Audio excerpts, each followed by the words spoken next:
વિદ્યાર્થી મિત્રો, જય શ્રી કૃષ્ણ. ધોરણ 3 સબ્જેક્ટ ઇંગ્લિશ, એમાં આપણે ગ્રામર બુક ખોલીશું. હવે ગ્રામરમાં આપણે નવું ચેપ્ટર છે 7 A and N. A and N. તો આ A and N શું છે? તો એને આર્ટિકલ્સ કહેવાય છે. શું કહેવાય છે? આર્ટિકલ્સ. આગળના ચેપ્ટરમાં આપણે શીખ્યા કે Sunday, Monday, Tuesday, Wednesday, Thursday, Friday, Saturday એ શું હતું? તો કે એ હતા આપણે વીક ઓફ ધ ડેઝ. બરાબર છે? અઠવાડિયાના દિવસો. અને પછી મંથના દિવસો પણ કર્યા હતા આપણે, કયા? જાન્યુઆરીથી ડિસેમ્બર સુધીના. બરાબર છે? તો આજે આપણે શીખીશું એ એન્ડ એન આર્ટિકલ્સ. તો એ એન્ડ એન ચાલુ કરતાં પહેલાં આપણે થોડું એની વિશે માહિતી મેળવી લઈએ. જો આજની તારીખ લખી નાખજો. તારીખ છે 11/1/22. અને એ એન્ડ એન એને કહેવાય છે આર્ટિકલ્સ. શું કહેવાય છે? આર્ટિકલ્સ.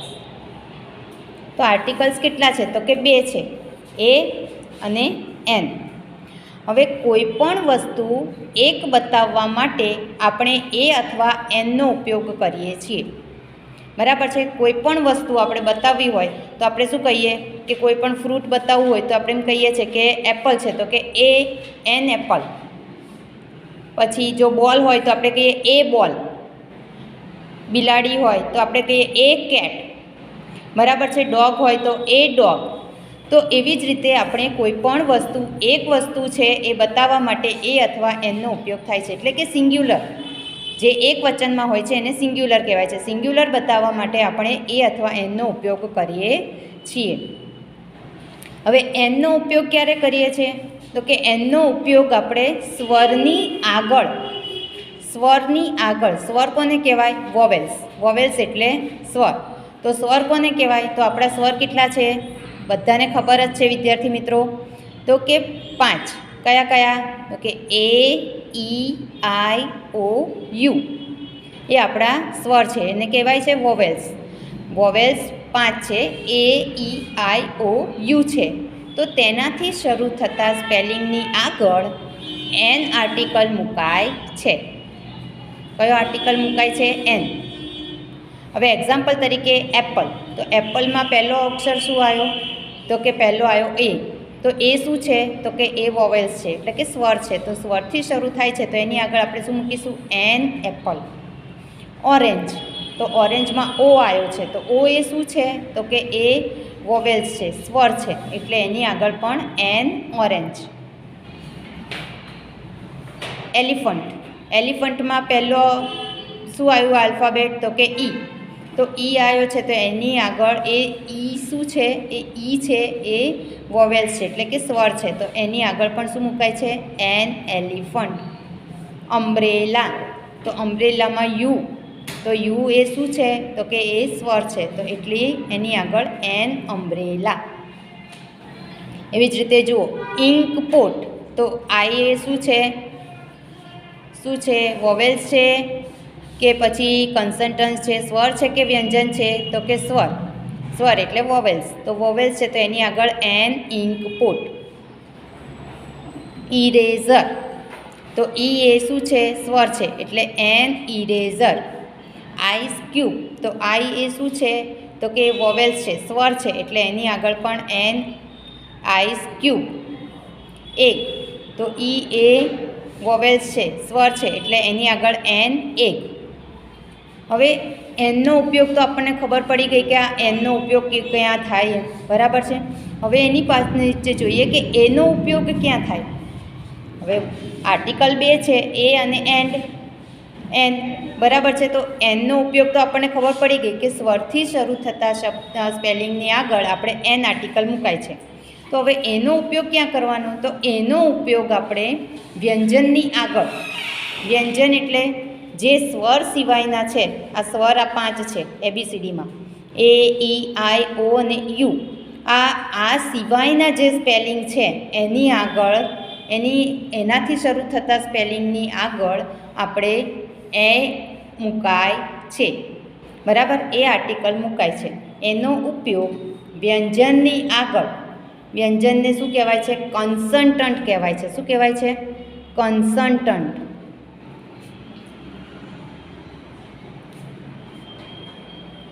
કન્સન્ટન્ટથી શરૂ થતા સ્પેલિંગની આગળ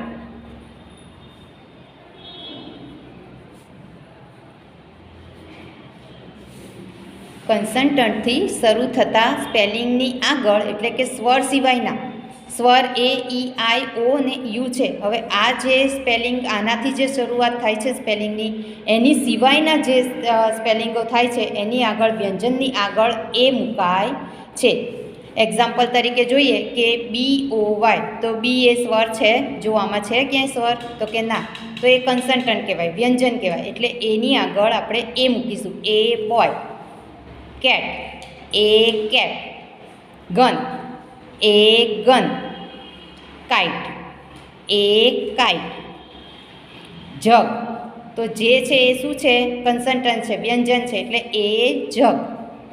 લાયન, લાયનમાં એલ આવ્યો છે, પહેલો શું આવ્યો છે? L.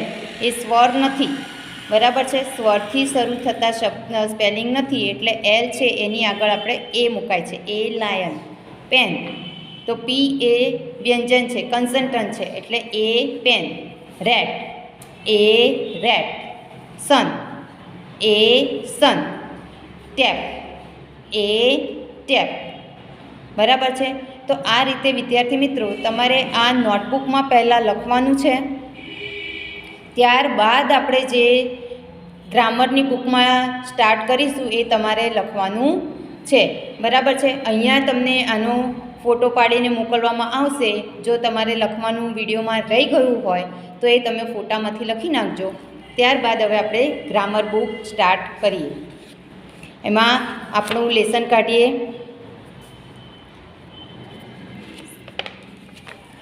Article A and an, page number 14.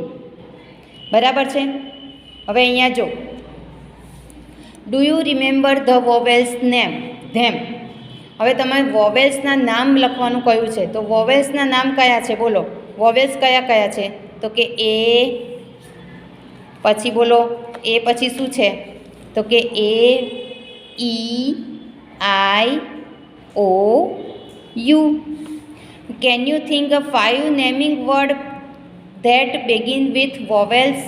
કે વોવેલ્સના તમને 5 નામ આવડે છે, તો જે આપણે એક્ઝામ્પલમાં લખ્યા છે તો એ તમે લખી શકો. જેમ કે ઇરેઝર, જો અહીંયા લખેલા છે ઇરેઝર, એપલ, એલિફન્ટ, આઈસ્ક્રીમ. બરાબર છે. તો એની આગળ શું આવશે? તો કે એની આગળ એન આર્ટિકલ મુકાય છે.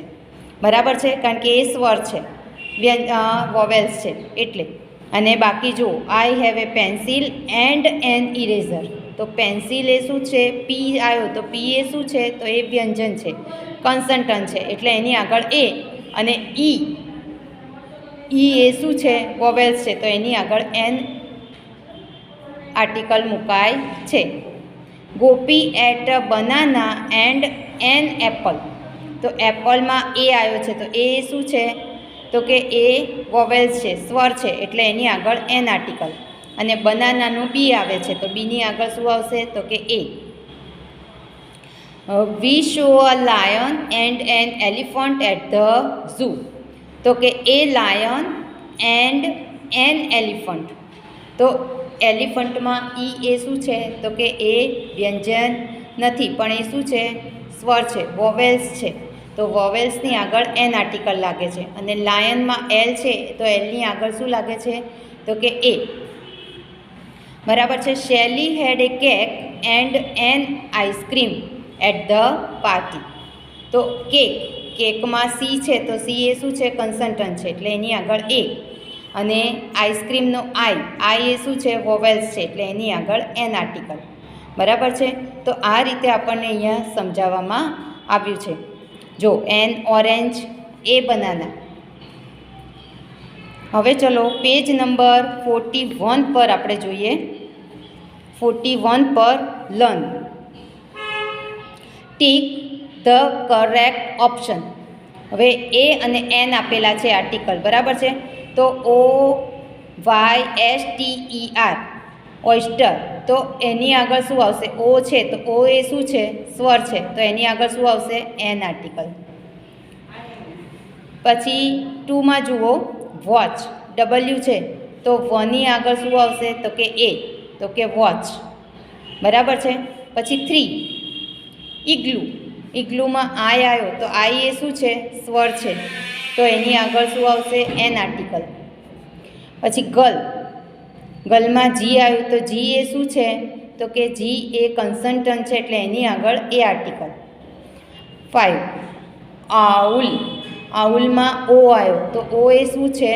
તો કે એ છે સ્વર, વોવેલ્સ, એટલે એની આગળ એન આર્ટિકલ. ફેન, તો ફેનમાં એફ છે તો એફની આગળ શું આવે? તો કે એ આર્ટિકલ આવે. અને ઓક્સ, ઓક્સ એ શું છે?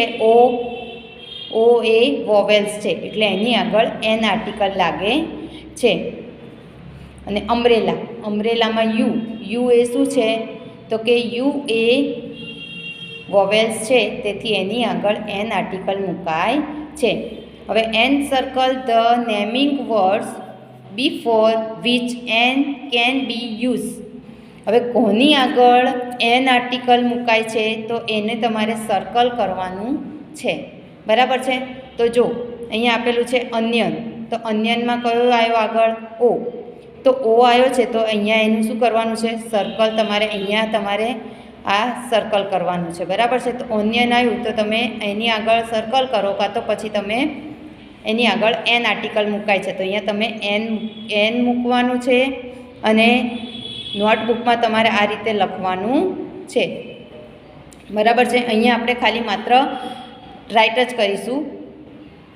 પછી ટબ, ટબની આગળ શું મુકાશે? તો કે એની આગળ તો એ જ મુકાય છે, એટલે આમાં આપણે કશું કરવાનું નથી. ડ્રમ, ડી આવ્યો છે તો ડી એ શું છે? તો કે એ કન્સન્ટન્ટ છે, એટલે એની આગળ પણ એ આર્ટિકલ લાગશે. પણ આપણે તો એન હોય એનો જ એની ઉપર જ આપણે રાઇટ કરવાનું છે. હવે જો બાયસિકલ, બાયસિકલમાં શું છે? બી, તો બી એ શું છે? કન્સન્ટન્ટ છે, તો એની આગળ આપણે કશું જ કરવાનું નથી. એની આગળ કયો આર્ટિકલ લાગે છે? તો કે એની આગળ એ આર્ટિકલ મુકાય છે. બનાના, બનાનામાં બી આવે છે તો એ પણ એ આર્ટિકલ મુકાય છે. ઇરેઝર, ઈ આવ્યો તો ઈ એ શું છે? તો કે એ વોવેલ્સ છે, એટલે એની આગળ એન આર્ટિકલ મુકાય છે. એલિફન્ટ, તો ઈ છે તો એની આગળ શું મુકાય છે? એન આર્ટિકલ મુકાય છે, એટલે અહીંયા તમારે રાઇટ કરવાનું અને એની આગળ એન એલિફન્ટ લખવાનું છે. અને આ બાકીના ઉપર તમારે એ લખવાના છે. નોટબુકમાં તમે લખો ત્યારે તમારે આ સ્પેલિંગ લખીને એની આગળ એ કે એન મુકાય છે એ લખવાનું છે, બરાબર છે. આ એનવાળા ઉપર તો હું તમને ટીક કરીને બતાવું છું, બાકીના જે છે એની ઉપર તમારે એની આગળ તમારે એ મૂકવાના રહેશે. કેટ, તો એની આગળ શું કયું આર્ટિકલ આવશે? તો કે એ. એપ્રિકોટ, એપ્રિકોટમાં એ આવ્યો તો એની આગળ શું આવશે? તો કે એની આગળ એન આર્ટિકલ લાગશે. હવે પેજ નંબર 42 ઉપર જુઓ.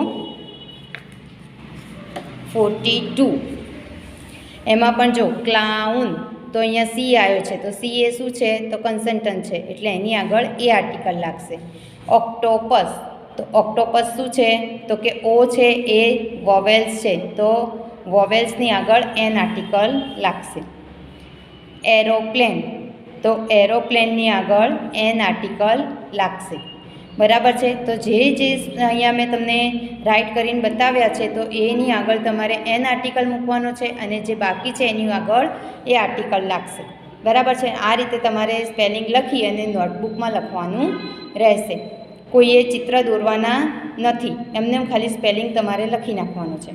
હવે બી જુઓ. Fill in the blank with a or an. હવે જો એક્સે, તો એ શું છે? વોવેલ્સ છે, તો એની આગળ એન આર્ટિકલ. બેટ, બેટની આગળ એ. ઓસ્ટ્રીચ, તો ઓ એ શું છે? વોવેલ્સ છે, તો એની આગળ એન. કાર, તો એની આગળ એ. ડોલ, તો એની આગળ એ. હાઉસ, તો એચ આવ્યો છે તો એચની આગળ એ. જીરાફ, જીરાફની આગળ જી છે તો એ કન્સન્ટન્ટ છે, એટલે એની આગળ એ આર્ટિકલ. એન્ડ, તો એ આવ્યું છે તો એ વોવેલ્સ છે, તેથી એની આગળ એન આર્ટિકલ મુકાય છે. તો વિદ્યાર્થી મિત્રો, તમારે પેજ નંબર 42 સુધી ગ્રામર બુકમાં પૂરું કરવાનું છે અને નોટબુકમાં પણ લખવાનું રહેશે.